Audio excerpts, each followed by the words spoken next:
and welcome back to English with Gabriella. Today we are going to talk about something that every English learner has experienced: making mistakes and feeling nervous because people can't understand you very well. I'm your teacher, Gabriella, and as you know, English is not my first language. I'm from Brazil, and just like you, I had to learn English. It was not easy, and I had many of the same problems you probably have today.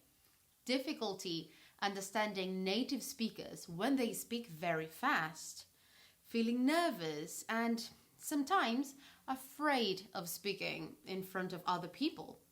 But I want you to know you are not alone.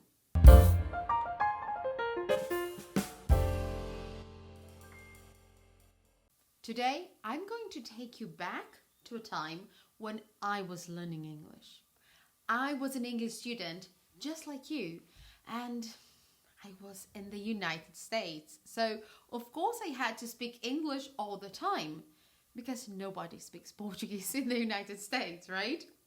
I was 14 years old, a teenager, and traveling with a friend. At that time, my English level was intermediate and my friend could not speak English. And I could communicate, yes, but not very well. I still had a big problem to speak in front of other people. It was a nightmare for me because in my mind, everybody would judge me, would laugh at me, or all my mistakes, pronunciation mistakes, vocabulary mistakes, grammar mistakes, all that. So I had this problem. One, I did not want to speak English because I was afraid of it. And problem number two, my friend could not speak English. So I had two options to solve this problem.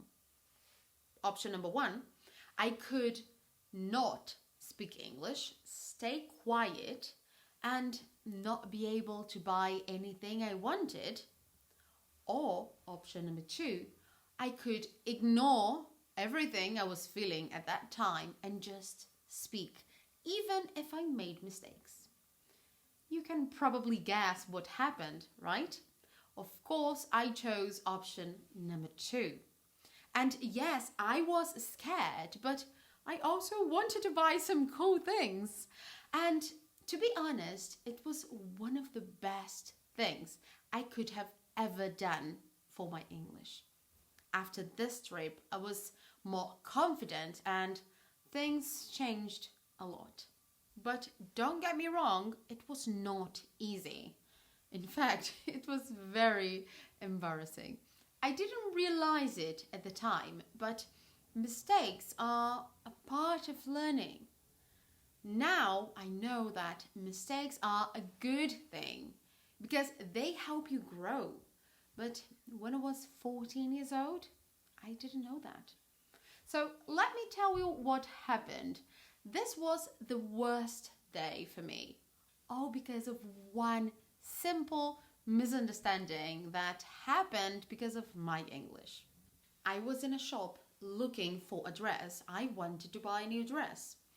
And then I found one that I liked. So I decided to try it on to see how it looked on me. And then I decided to ask the shop assistant, "Can I prove it?" She looked at me completely confused, just staring at me, looking at me like I was speaking another language. And I repeated the question, but she just didn't get it. And to be honest, I was speaking another language. I'll explain. In Portuguese, my native language, we have one verb, provar, to talk about trying on new clothes and also to prove something, like proving someone's innocence. And of course, I thought English worked the same way, but of course it doesn't. In English, when you want to try on clothes, you say try. The verb is try, not prove, right? So you try on a new dress, you try on a pair of shoes, you try on a jacket, yes? And then, after repeating myself many times and using my hands to explain what I wanted, she said, "Oh, you want to try it on, not prove. Yeah, you can do it there." I was so embarrassed. I just wanted to disappear. I was 14 years old, and as a perfectionist, of course, I wanted everything to be perfect. But here's the thing, I never forgot that day. It happened 16 years ago, and I still remember everything very clearly.